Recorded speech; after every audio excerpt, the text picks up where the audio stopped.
penyidikan perkara dugaan tindak pidana korupsi berupa suap pengurusan perkara di Mahkamah Agung Republik Indonesia.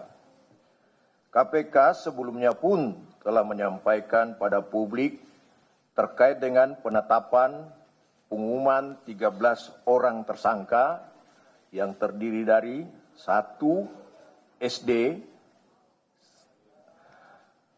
Hakim Agung pada Mahkamah Agung, GS, inisial GS, Hakim Agung pada Mahkamah Agung juga, inisial PN, Hakim Justisial, Panitera Pengganti pada Kamar Pidana Mahkamah Agung RI, dan Asisten Hakim Agung GS.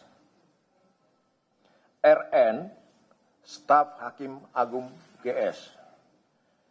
ETP, Hakim Justisial, Panitera Pengganti pada Mahkamah Agung. DY, PNS pada Kepanitraan Mahkamah Agung. MH, PNS pada Kepanitraan Mahkamah Agung. NA, PNS Mahkamah Agung. AB, PNS Mahkamah Agung. YP, pengacara. ES, pengacara. HT, swasta, debitur Koperasi Simpan Pinjam ID. Kemudian yang ke-13, IDKS, swasta, debitur Koperasi Simpan Pinjam ID.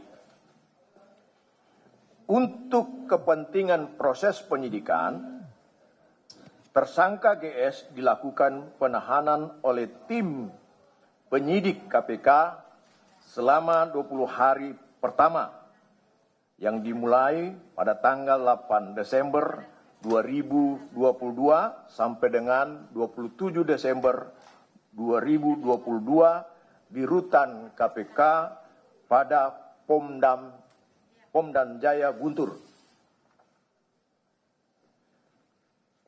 Konstruksi perkaranya diduga telah terjadi bermulai di awal tahun 2022 adanya perselisihan di internal Koperasi Simpan Pinjam ID, kemudian terjadi pelaporan perkara pidana dan gugatan perdata yang berlanjut hingga proses persidangan di Pengadilan Negeri Semarang. YP dan ES ditunjuk oleh HT sebagai pengacara untuk mendampingi selama 2 proses hukum tersebut berlangsung. Terkait perkara pidana, HT melaporkan Budiman Gandhi Suparman selaku pengurus KSP ID karena adanya pemalsuan akta dan putusan di tingkat pertama pada Pengadilan Negeri Semarang dengan terdakwa Budiman Gandhi Suparman dinyatakan bebas. Langkah hukum selanjutnya yaitu jaksa mengajukan upaya hukum kasasi ke Mahkamah Agung Republik Indonesia. Agar pengajuan kasasi jaksa dikabulkan, HT menugaskan YP dan ES untuk turut mengawal proses kasasinya di Mahkamah Agung. Karena YP dan ES telah mengenal baik dan biasa bekerja sama dengan DY sebagai salah satu staf di Kepanitraan Mahkamah Agung untuk mengondisikan putusan, maka digunakanlah jalur DY dengan adanya kesepakatan pemberian uang sejumlah sekitar Singapura dolar 202.000 atau setara dengan 2,2 miliar rupiah.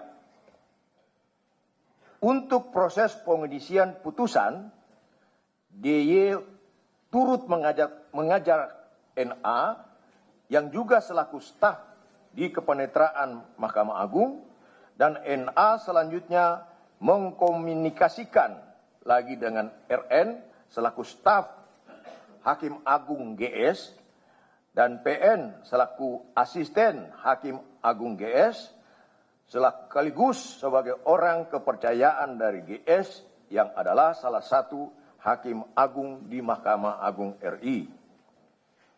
GS kemudian ditunjuk menjadi salah satu anggota Majelis Hakim yang menangani perkara terdakwa Budiman Gandhi Suparman.